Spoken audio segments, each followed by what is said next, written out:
And by all means, if you haven't finished your lunch or your dessert, please continue to eat.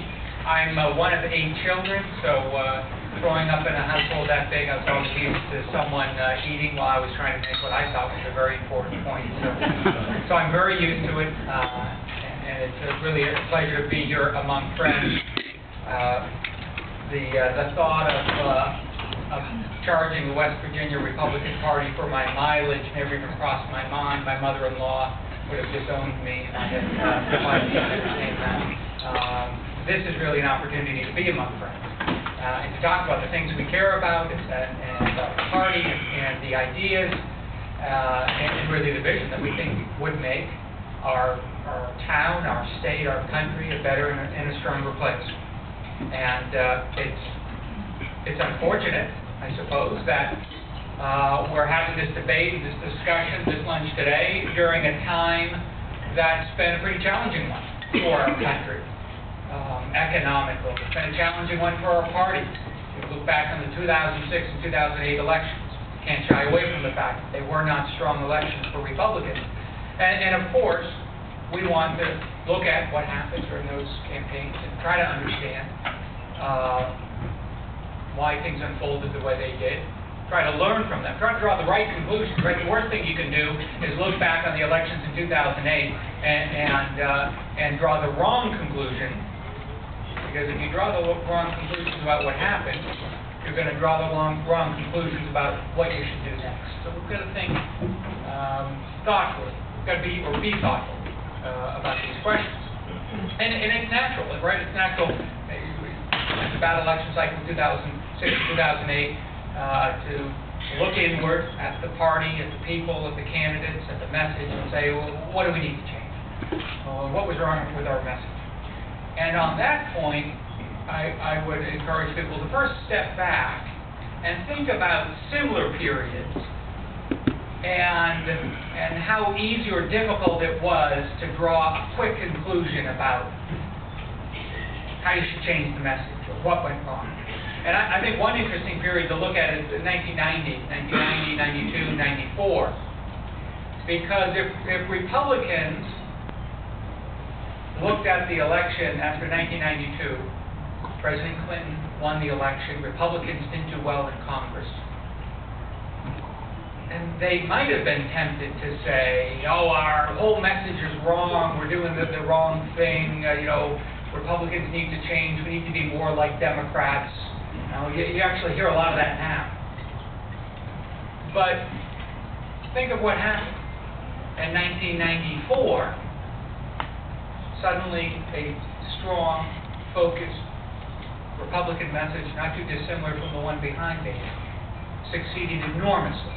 It really changed not just the face of the Congress by bringing a Republican majority, but changed the country in a lot of positive ways on taxes and economic growth, welfare reform, and reinvigorating our national defense. All of these things happened in the 1990s because of Republican policies and principles and priorities that came about in the 94 elections.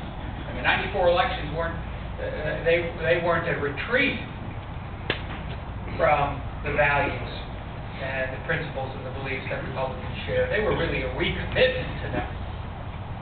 It was certainly an effort to do a better job of communicating. And communication is always important, no matter what the issue. And good communication isn't a matter of changing what your core values are.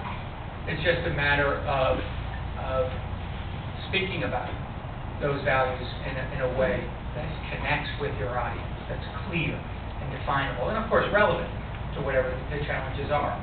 So I think that's really the first lesson that we need to draw from the challenging elections of 2006 and 2008 is the problems or the obstacles that have to be overcome aren't obstacles of not having the right values or the right beliefs. They're really just obstacles of understanding how those values can be used, and I hope will be used, to deal with the challenges that are in front of us. Well, those beliefs are, I think, embodied in some ways in what you see behind me. I've always spoken about the core Republican values of limited but effective government, low taxes, personal responsibility, self-governance, local control, which we great history of local control in New Hampshire. Most towns in New Hampshire still have a traditional town meeting where the people in the town actually show up to the town meeting to discuss and vote on the issues that are important to them. And those are all core values of our party. And they're values of our party because we think, of course, it strengthens our country. And how do they do that? They strengthen the country by strengthening individuals, by strengthening people, the individual, the power of the individual. Why do we believe in low taxes? It's certainly not because we're cheap, right? But it's because money is power. And when the government allows you to keep more money, you, in turn, are more powerful.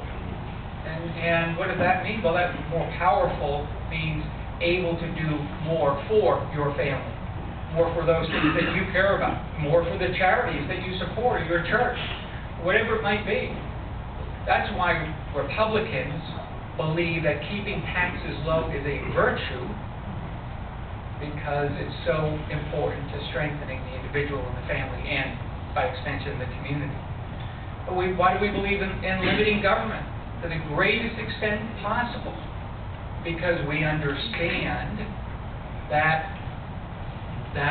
limiting government intervention and intrusion into our lives gives us more freedom.